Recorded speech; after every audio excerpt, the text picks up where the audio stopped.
ये शराबी training ground में घुस आया। बड़े भाई ने एक चुटकी में मूंगफली फेंकी और सीधा उसकी घुटने पर लगी। शराबी के हाथ से वाइन की जार उड़ गई, लेकिन उसने बड़ी फुर्ती से एक हाथ से उसे पकड़ लिया, जबकि वो उंगलियों के बल जमीन पर टिका हुआ था। उसे एहसास हो गया कि उसने अपनी मार्शल आर्ट्स स्किल दिखा दी है, तो उसने जानबूझ के गिरने का नाटक किया और जार तोड़ दी ताकि लोग उसे बस एक नॉर्मल सा शराबी समझे। सब उसके ऊपर हंसने लगे और उसे निकम्मा कहने लगे, पर किसी को पता नहीं था कि वो बंदा असल में कुंग फू का प्रोडिजी है। उसने खुद की एक ऐसी टेक्निक बनाई थी जो हर बार एक ही मूव में सीधे सामने वाले के वाइटल पॉइंट पे लगती थी। जब वो टेक्निक चलती थी तो ऐसा लगता जैसे ड्रैगन की दहाड़ और सारस की आवाज आ रही हो, इसीलिए उसे ड्रैगन टेक्निक कहा गया। लेकिन अपने पापा के 50वें बर्थडे पे उसने सबकी वार्निंग्स को इग्नोर किया और मार्शल आर्ट्स टूर्नामेंट में हिस्सा लिया, ये कसम खा के कि वो पहला इनाम जीतेगा और पापा को गिफ्ट देगा। उसने सब फाइटर्स को बहुत आसानी से हरा दिया, किसी को भी जवाब देने का मौका नहीं मिला। यहाँ तक कि पिछले चैंपियन को भी उसने एक ही ड्रैगन मूव से हरा दिया। मगर जैसे ही उसे चैंपियन का टाइटल मिला, उसे एक भयानक खबर मिली, उसकी पूरी फैमिली को मार डाला गया था। मरने से पहले उसके पापा ने उसे बताया कि ड्रैगन टेक्निक बहुत ज्यादा जेलसी पैदा करती है और अगर ये गलत लोगों के हाथ लग गई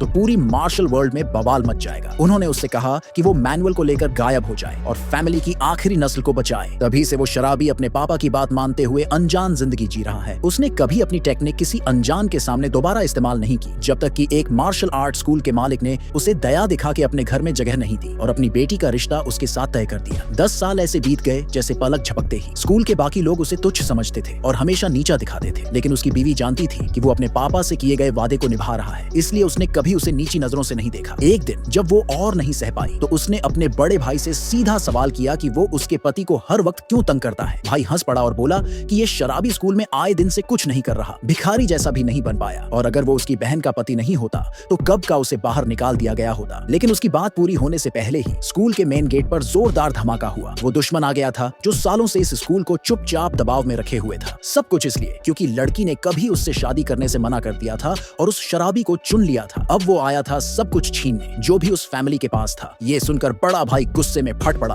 और तुरंत चैलेंज एक्सेप्ट कर लिया। दुश्मन ने फिर 3 अगरबत्तियां निकाली और जमीन में गाड़ दी। बड़े घमंड से बोला कि जब तक ये पूरी जलेंगी तब तक वो स्कूल के हर एक मेंबर को हरा देगा। डिसिपल्स को ये इंसल्ट लगा और सबसे पहले ब्लैक कपड़ों में एक शिष्य आगे आया। बिना कुछ बोले उसने सामने वाले पर अटैक कर दिया। वहां मौजूद सब लोग उसकी हिम्मत देखकर एक्साइटेड हो गए और सोचने लगे कि अब बदला मिलेगा, लेकिन कोने में खड़ा वो शराबी धीरे धीरे सिर हिलाकर ना में इशारा कर रहा था।